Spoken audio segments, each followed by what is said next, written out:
well. Hopelessness was a feeling with which he'd grown quite comfortable. A neighbour scrubbing out clothes in a wash-tub looked askance at him as he hobbled down the lane. But otherwise he met no one.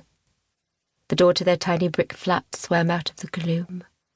She had painted it blue. She had always wanted to paint it blue. A cheerful colour, she'd insisted.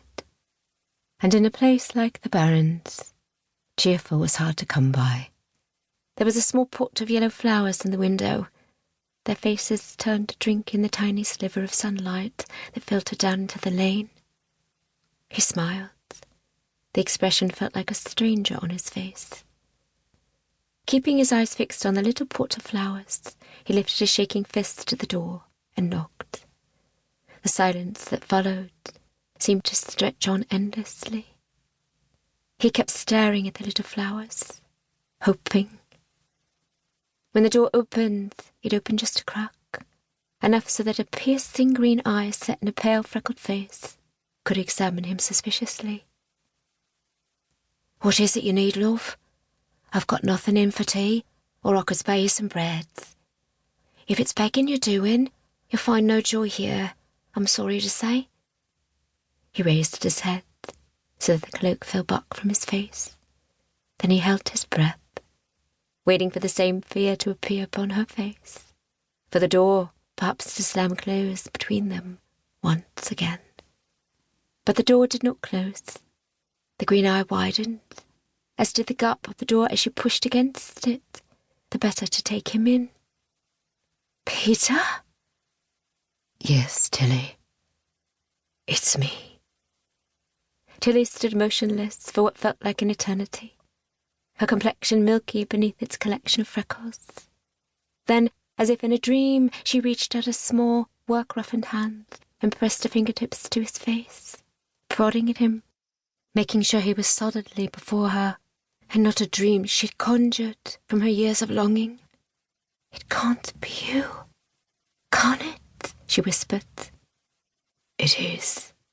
It's me," Peter answered, hoping she would hear a shadow of the man she once knew in the hoarse ghost of his voice. The smile that broke upon her face was like the sun breaking over the horizon. She threw herself into his arms, tears and laughter and kisses and cries all jumbled together so that he hardly knew what to do but fight to stay on his feet. "I knew it! I knew you were still alive. They all told me I was mad to wait for you. The whole lot of them. But—" Her voice trailed off as, too soon, she pulled away from him, looking him over from head to foot, concern blossoming out of her joy. "But Peter, love, whatever's happened to you? Where have you been? And who in the world has done this to you?" The Illustratum did this to me." The words felt like venom being sucked from a wound. He already felt freer having simply spoken them aloud. The truth, at last. Tilly sucked in a gasp, pressing her hands to her mouth. Then, with a swift glance around the deserted lane, she reached out and tugged at Peter's hand. "Come inside quickly, before a patrol sees you. We must get you fed up, you poor darling. And you must tell me everything." And the door closed behind them, sealing all the joy and sorrow of their reunion behind it. 1. Figures floated through the smoke-haunted grounds like ghosts. Ghosts everywhere. Some keened and moaned like lost souls. Some staggered. Others flew about like apparitions, white smocks and filthy hair streaming out behind them.